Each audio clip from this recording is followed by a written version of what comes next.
చెట్టుబడి తెలుగు లోగిలి. అందరికీ నమస్కారం. నేను మీ రాము, తెలుగు ఉపాధ్యాయుడును. చెట్టుబడికి స్వాగతం, సుస్వాగతం. ఈరోజు 6వ తరగతిలో 8వ పాఠ్యాంశమైనటువంటి మేలుకొలుపు అనేటువంటి పాఠాన్ని గురించి మనం చెప్పుకోబోతున్నాము.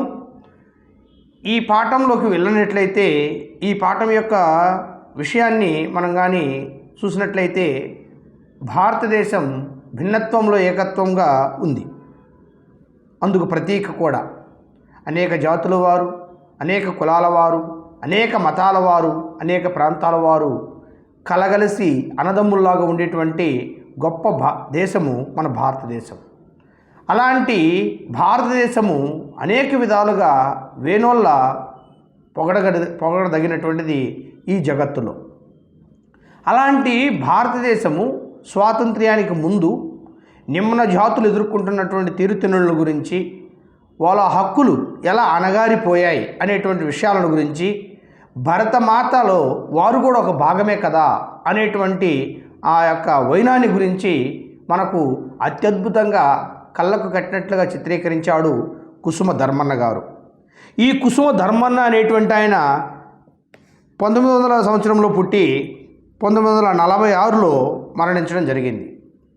అంటే 20వ శతాబ్దానికి చెందినటువంటి ఈ యొక్క కవి గురించి మనం తెలుసుకున్నట్లయితే రాజమహేంద్రవరంలోని లక్ష్మీవారపుపేట అనేటువంటి గ్రామంలో ఈయన జన్మించడం జరిగింది. వైద్య వృత్తిలో విద్వాను, సంస్కృతము, ఆంగ్లము, ఉర్దూ ఇలాంటి భాషల్లో ఆరితేరినటువంటి పండితులు వీరు. అణగారినటువంటి వర్గాల కోసం అనేకమైనటువంటి రచనలు ఈయన కొనసాగించడం జరిగింది. అందులో గొప్పగా చెప్పుకోదగినటువంటి అంశాల్లో మా కొద్దీ నల్లదొరతనం అనేటువంటి అంశము, అదేవిధంగా నిమ్న జాతి ముక్తి తరంగిణి అనేటువంటిది, హరిజన శతకము ఈయన రాసినటువంటి రచనలలో చాలా పేరెన్నికగన్నవి. అదేవిధంగా ఆ రోజుల్లో దళిత వర్గం నుంచి చదువుకొని అనేక కష్ట నష్టాలు కోర్చి పెద్ద చదువులు చదివి వీరేశలింగం పంతులు గారి యొక్క రచనల చేత, ఆయన యొక్క భావాల చేత ప్రభావితుడై గొప్ప గొప్ప విషయాలతో పాటు తన యొక్క విద్యని, తన యొక్క జీవితాన్ని నిమ్న జాతుల కోసం వెచ్చించినటువంటి తొలి దళిత ఉద్యమ కవిగా ఈ యొక్క మహానుభావుడిని మనం చెప్పుకోవచ్చు. అదేవిధంగా అంబేద్కర్ యొక్క స్ఫూర్తితోటి ఈయన అంటరానితనాన్ని నిర్మూలించాలనేటువంటి లక్ష్యంతో తప్పించినటువంటి తొలి దళిత కవిగా ఈయన మనం చెప్పుకోవచ్చు. ఈరోజు హరిజన శతకం అనేటువంటి ఈయన రాసినటువంటి గ్రంథంలో నుంచి మేలుకొలుపు అనేటువంటి పాఠం పద్యభాగాన్ని మనం చూస్తూ ఉన్నాము. ఇది 6వ తరగతి 8వ పాఠంగా ఉంది. ఈరోజు భరతమాత కన్నబిడ్డలు మనమందరం అంటూ ఉంటాము. కానీ భరతమాతలో కన్నబిడ్డలు అందరూ కూడా అన్యోన్యంగా ఉండాల్సింది, సమైక్యంగా ఉండాల్సింది. ఈ యొక్క తారతమ్యాలు ఎలా, అసమానతలు ఎలా అని ఆయన నిలదీస్తూ ఉన్నాడు. ఈ యొక్క ప్రతి ఒక్కరికి ఉండాల్సినటువంటి హక్కులు, న్యాయాలు మరియు విధుల గురించి ఆయన చాలా చక్కగా చెబుతూ ఉన్నాడు. అంతేకాకుండా భరతమాత భారతదేశ ఔన్నత్యాన్ని గురించి ఆయన శ్లాఘించినట్లుగా వేరొకరు శ్లాఘించలేదు. అలాంటి విషయాలన్నింటిని కూడా ఈ యొక్క పాఠంలో ఇవ్వడం జరిగింది.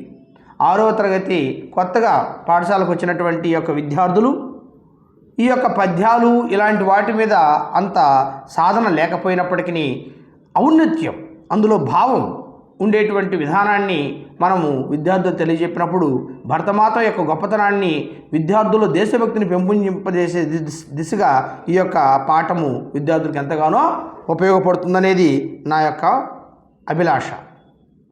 అందులో భాగంగా మొదటి పద్యాన్ని కానీ చూసినట్లయితే భారతదేశంలో ఉండేటువంటి అనేకమైనటువంటి గొప్ప విషయాల్ని ఆ శీర్ష పద్యంలో చెప్పడం జరిగింది. విద్యార్థులకు పద్యాల పట్ల అవగాహన కలిగించడం కూడా ఈ యొక్క పాఠం ద్వారా మనము జాగృతి చేసిన వాళ్ళం అవుతాము. చూద్దాం అసలు ఆ మొదటి పద్యంలో ఏం చెప్పారు అనేది. కుసుమ ధర్మన్న గారి శైలి, ఆయనకున్నటువంటి దేశభక్తి, విద్యార్థుల మీద దేశభక్తిని పెంపొందించాలనేటువంటి ఆయన తపనని మనం కూడా ఖచ్చితంగా కేంద్రీకృతం చేద్దాం. కాళిదాసాది సత్కవి పుంగవులగాంచి విద్యావతియననే వెలదియొప్పే రణసూరులకు కృష్ణరాయాదులను గని వీరమాతయననే నారితనరే అతుల కాశ్యాది పుణ్యక్షేత్రముల గల్గి పుణ్యవతియననే పొలతి నెగడే కొహినూరు మొదలగు మహిత మనులనీని రత్నగర్భయననే రామ వెలసే అట్టి సద్గుణ సంగాత యగ విదూర సన్నుత వ్రాత విపుల తేజస్సమేత బహుళ విఖ్యాత యాచక పారిజాత భద్రముల మీ కొసగుగాత భరతమాత బహుళ విఖ్యాత యాచక పారిజాత భద్రముల మీ కొసగుగాత భరతమాత. ఇందులో కాళిదాసు లాంటి సత్కవి పుంగవులని అంటే కవులలో మేరు ధీరవత్వమైనటువంటి ఆ మేరు నగం లాంటి కాళిదాసు లాంటి మహాకవులని కన్నటువంటి ఓ తల్లి విద్యావతి అననే వెలదియొప్పే అలాంటి మహానుభావులను కని నీవు విద్యావతిగా కీర్తినార్జించావు అంటున్నాడు. ఇంకా రణసూరులకు కృష్ణరాయాదులను కానీ కృష్ణదేవరాయలు లాంటి రణసూరులకు అనేటువంటి వారిని కని వీరమాతయ్యననే నారితనరే వీరనారివమ్మ నువ్వు అనేటువంటి ఘనతను నువ్వు చేజెక్కించుకున్నావు. అంతేకాకుండా అతుల కాశ్యాది పుణ్యక్షేత్రముల గల్గి అతులితమైనటువంటి పతిత పావనమైనటువంటి ఆధ్యాత్మిక కేంద్రమైనటువంటి కాశీ మహానగరం లాంటి పుణ్యక్షేత్రములు కలిగి పుణ్యవతి అననే పొలతినగడే పుణ్యవతివమ్మ నీవు అనేక మంది పాపాలను పోగొట్టేటువంటి మహాదేవతవమ్మ నువ్వు అనేటువంటి కీర్తిని నువ్వు పొందావు. కొహినూరు మొదలగు మహిత మనులనీని రత్నగర్భయననే రామ వెలసే కొహినూరు వజ్రం ఈ యొక్క నదీ పరవాహకంలో దొరికినటువంటి అరుదైనటువంటి వజ్రాలు నీ యొక్క గర్భం నుంచే ఉద్భవించాయని ఈ యొక్క సందర్భంగా కవి చెబుతున్నాడు. అట్టి సద్గుణ సంగాత యగ విధూర సన్నుత వ్రాత విపుల తేజస్సమేత అలాంటి సద్గుణాలకు గొప్పతనానికి పేరెన్నిక కన్నటువంటి ఓ మహాతల్లి ప్రకాశించేటువంటి ఓ తల్లి బహుళ విఖ్యాత యాచక పారిజాత అనేక మంది నిన్ను ఆశించినటువంటి వారికి యాచించినటువంటి వారికి భద్రాన్ని చేకూరుస్తూ రక్షణ కల్పించేటువంటి ధీర వనితవు నీవు అని కుసుమ ధర్మన్న గారు ఆ మొదటి పద్యంలో చెప్పడం జరుగుతుంది. ఇంకోసారి పద్యాన్ని చూద్దాము.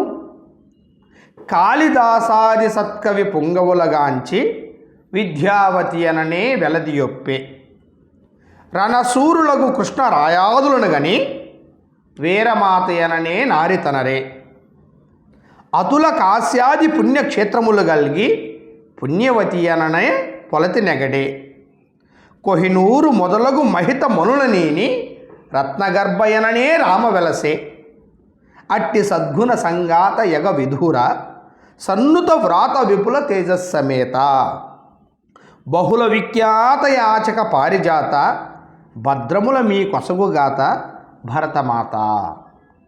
చాలా చక్కటి భావంతో భరతమాత యొక్క ఔన్నత్యాన్ని ఆమె యొక్క తీరుతెన్నుల్ని ఈ యొక్క నేల మీద మహాగణుల్ని పండితుల్ని పవిత్రమైనటువంటి స్థలాల్ని నీ యొక్క గర్భంలో ఎలా పుట్టించావు తల్లి వీళ్ళందరికీ నీవే రక్షగా అవుగాక అని చెప్పి మన కవి కొనియాడుతూ పద్యాన్ని చెప్పాడు. ఒకసారి భావయుక్తంగా రాగయుక్తంగా ఒకసారి చూద్దాం. కాళిదాసాది సత్కవి పుంగవులగాంచి కాళిదాసాది సత్కవి పుంగవులగాంచి విద్యావతి అననే వెలదియొప్పే రణసూరులకు కృష్ణరాయాదులను గని వీరమాతయననే నారితనరే అతుల కాశ్యాది పుణ్యక్షేత్రముల గల్గి పుణ్యవతి అననే పొలతి నెగడే కొహినూరు మొదలగు మహిత మనులనీని రత్నగర్భయననే రామ వెలసే అట్టి సద్గుణ సంగాత యగ విధూర సన్నుత వ్రాత విపులయ తేజస్సమేత బహుళ విఖ్యాత యాచక పారిజాత భద్రముల మీ కొసగుగాత భరతమాత. తర్వాత రెండో పద్యంలో ఈ యొక్క భరతమాత ఒడిలో అనేక మంది అనేక విధాలుగా బాధలు, ఆ బాధలు ఎదిరించేటువంటి శక్తి, ఈ యొక్క అసమానతలు లేనటువంటి లోకాన్ని కవి చూడాలనుకునేటువంటి వైనాన్ని చాలా గొప్పగా చిత్రీకరించారు. అదేంటో చూద్దాం. దీన జాతుల దుర్గతిని ఘోషిలు భారతాంబ దుర్భర కన్నీటి మున్నీరు సంపూర్ణముగా ఇంకిపోవు వరకు అస్పృశ్యత బాడ బాణల జ్వాల దిగంత భూములకు చల్లారు వరకు జాతి భేద చిన్న సకలాంగ కంబులు సంచితాకృతి ధరించు వరకు ధర్మమున కడ్డుపడు మదత్రయంబు హైందవుల ఢందముల నాశన మందు వరకు ప్రదిత మంగళదత్త స్వరాజరదము తెంపు సాగింతురే భారతీయ హితులు. ఈ యొక్క భరతమాత ఒడిలో కొన్ని అసమానతలు ఉన్నాయి, హెచ్చుతగ్గులు ఉన్నాయి. వాటిని అరికట్టేటువంటి ప్రయత్నము ఖచ్చితంగా ఈ యొక్క లోకంలో జరగాలి.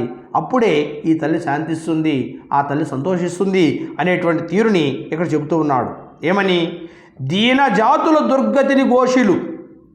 దీనులు చాలామంది స్థితిగతులు లేక వాళ్ళ దైన్యాన్ని బాధపడుతూ ఉంటే భారతాంబ దుర్భర దుఃఖమనగు వరకు ఆ తల్లిపడేటువంటి ఆ దీనజనుల దైన్యాన్ని చూసి బాధపడేటువంటి తీరు ఏ రోజైతో అంతమొందుతుందో అంతవరకు నిమ్నులు కురియు కన్నీటి మున్నీరు సంపూర్ణంబుగా ఇంకిపోవు వరకు నిమ్న జాతులు వారు వివిధ స్థాయిలో వివిధ ప్రాంతాలలో పడేటువంటి ఆ కన్నీరు మున్నీరుగా విలపించేటువంటి ఆ తీరు ఏ రోజైతే నిలకడ అవుతుందో, ఏ రోజైతే వారి యొక్క కష్టాలన్నీ తీరిపోయి ఆ కన్నీరికి ఇంకిపోకుండా ఆ అడ్డుకట్టలు పడతాయో అప్పుడు దాకా అస్పృశ్యత బాడ బాణల జ్వాల అంటరానితనం అనేటువంటి ఈ యొక్క కడుపులో మండేటువంటి యొక్క జ్వాల దిగంత భూములకు చల్లారు వరకు, లోకమంతా విస్తరించేంత వరకు జాతి భేద చిన్న సకలాంగకములు,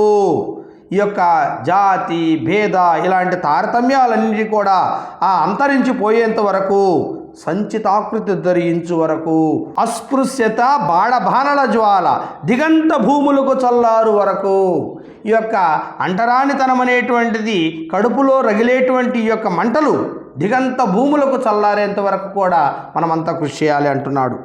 జాతి భేద చిన్న సకలాంగకములు సంచితాకృతి ధరించు వరకు ఈ జాతి భేద భాష ఈ తారతమ్యాలు ఇలాంటి హెచ్చుతగ్గులనేటువంటివి ఏవైతే ఉన్నాయో వాటన్నిటిని కూడా తునమాడేంత వరకు కూడా ధర్మమున కడ్డుపడు మదత్రయంబు, ధర్మానికి ఈరోజు అడ్డుపడేటువంటి మదత్రయం 3 రకాలైనటువంటి అహంకారాలు మన దేశాన్ని చిన్నాభిన్నం చేస్తూ ఉన్నాయి.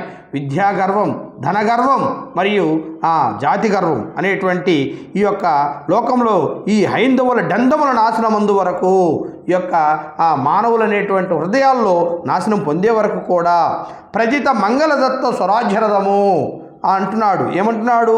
ఈ యొక్క మంగళప్రదమైనటువంటి ఈ స్వరాజ్యం అనేటువంటి రథాన్ని తెంపు సాగింతిరే భారతీయ హితులు. ఈ విధమైనటువంటి రథాన్ని అంటే తాటి మీద నడిచేటువంటి విధముగా అందరూ ఒకటే అనేటువంటి భావనతోటి ఎలాంటి భేదాభిప్రాయాలు లేనటువంటి అసమానతలు లేనటువంటి ఒక రథము ఈ యొక్క లోకంలో ప్రయాణించాలి. అందుకు అందరూ కూడా సహకరించాలి. అప్పుడే ఆ భరతమాత ఊరేగింపు చాలా గొప్పగా ఉండబోతుందని ఆ యొక్క పద్యంలో చెప్పడం జరిగింది.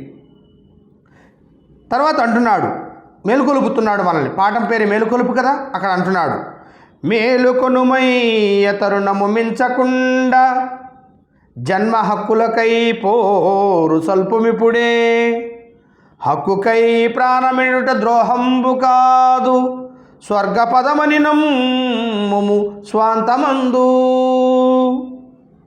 మేలుకొనుమయ్య తరుణము మించకుండా, ఇక నుంచైనా నువ్వు నిద్ర మేలుకొనుకో, జాగృతం చెందు, చైతన్యవంతుడు కా. ఎందుకంటే సమయము లేదు. జన్మ హక్కులకై పోరు సల్పుమిప్పుడే. నీ జన్మ హక్కుల కోసం నువ్వు పోరాడాలి. ఈ లోకంలో ఉండేటువంటి ప్రతిదీ అందరికీ హక్కు కలిగి ఉంది, ఇది ఒకరిది కాదు అనేటువంటి భావన చెబుతున్నాడు. హక్కుకై ప్రాణమిడుట ద్రోహంబు కాదు. నీ హక్కుల కోసం ప్రాణాలు పోయినా పర్లేదు, స్వర్గ పదమని నమ్ము స్వంతమందు, అది స్వర్గంతో సమానమని నమ్ము నీ యొక్క మనసులో గట్టిగా అని చెప్పి చెబుతున్నాడు. మేలుకొనుమయ్య తరుణము మించకుండా జన్మ హక్కులకై పోరు సల్పుమిప్పుడే. హక్కుకై ప్రాణమిడుట ద్రోహంబు కాదు, స్వర్గ పదమని నమ్ముము స్వంతమందు అంటున్నాడు. చివరగా ఒక మాట అంటున్నాడు. పరుల ధనమాన ప్రాణ సంపదల త్రుంచి మనసు నున్నుట ప్రాతకంబని తలంచు. వారలెందున ధన్యులు వారికెల్లా అంకితమునర్తుదానినే అధిక భక్తి. ఈరోజు నేను చెప్పేటువంటి ఈ యొక్క మాటలు ఏవైతే ఉన్నాయో, ఈ పోరాట స్ఫూర్తి అధికార మార్పుతో ఆగిపోకుండా దేశంలో వేలునుకొని ఉన్న అసమానతలు అంతమయ్యే వరకు కొనసాగాలని చెప్పి అంటూ, ఇతరుల యొక్క ధనాన్ని, గౌరవాన్ని, ప్రాణాలు, ఐశ్వర్యాన్ని నాశనం చేసి బతకడం చాలా తప్పు, మహాపాపం. అనుకునే వాళ్ళ వైపు నేను నిలబడతాను. నా దేశానికి శాంతి కలిగేలాగా నేను అటువంటి వారికే నా కవిత్వాన్ని అంకితం చేస్తాను అని కవి జీవించిన కాలంలో ఆ రోజుల్లో ఉండేటువంటి తీరు తెనుల గురించి మన కళ్ళ కట్టినట్లుగా ఆ స్వాతంత్ర్యానికి ముందు నిమ్న జాతులు ఎదుర్కొంటున్నటువంటి కష్టాల గురించి, ఆ రోజులు ఉండేటువంటి అసమానతల గురించి ఆయన యొక్క భావనలో మనకు అర్థమవుతూ ఉంది. ఇంకా అంటున్నాడు, పరుల ధనమాన ప్రాణ సంపదల త్రుంచి మనసు నుండుట పాతకంబని తలంచు. వారలెందున ధన్యులు వారికెల్లా అంకితమునర్తుదానినే అధిక భక్తి. దేశమున శాంతి సేకూర తేజరిలగా అని ఈ విధంగా మేలుకొలుపు పాఠంలో విద్యార్థులకు ఒక దేశభక్తిని, ఒక అంటరానితనాన్ని ఇలాంటివి ఉండకూడదని, భారతదేశం అనేటువంటిది ఒక సమైక్యతా దేశమని, ఇది సనాతన ధర్మం అనేటువంటిది చాలా గొప్ప గొప్ప నిలయాలకు పుట్టినిల్లు అనేటువంటిది, ఇంత గొప్ప రత్నగర్భగా వెలిసినటువంటి ఈ భరతమాత ఒడిలో చిన్న చిన్న చీడ పురుగులు లాంటి కొన్ని అసమానతలు ఈ యొక్క తల్లికి చెడ్డ పేరు తెస్తున్నాయని, వాటిని అరికట్టే బాధ్యత ప్రతి ఒక్కరి భుజస్కంధాల మీద ఉందని తెలియజేస్తూ, ప్రతి ఒక్కరూ ఎలాంటి తారతమ్య, ఆర్థిక అసమానతలు, జాతి భేద తారతమ్యాలు లేకుండా అన్నదమ్ముల వలె ఈ యొక్క దేశాన్ని పురోగభివృద్ధిలో నడిపించాలని కోరుతూ ధన్యవాదములు. ఈ విధంగా తెలుగు భాషలో అనేకమైనటువంటి విషయాలని మనం చూస్తూ ఉన్నాం. దేశ భాషలందు తెలుగు లెస్స అని మన శ్రీకృష్ణదేవరాయలు కొనియాడినట్లుగా, అమ్మ పాల కంటే, అమ్మ ప్రేమ కంటే అద్భుతమైనటువంటి భాష మన తెలుగు భాష అని తెలియజేస్తూ, తెలుగు భాషను అందరూ ఆదరించాలని కోరుతూ, చెట్టుబడిని సబ్స్క్రైబ్ చేయండి, లైక్ చేయండి, షేర్ చేయండి. ధన్యవాదములు. చెట్టుబడి తెలుగు లోగిలి.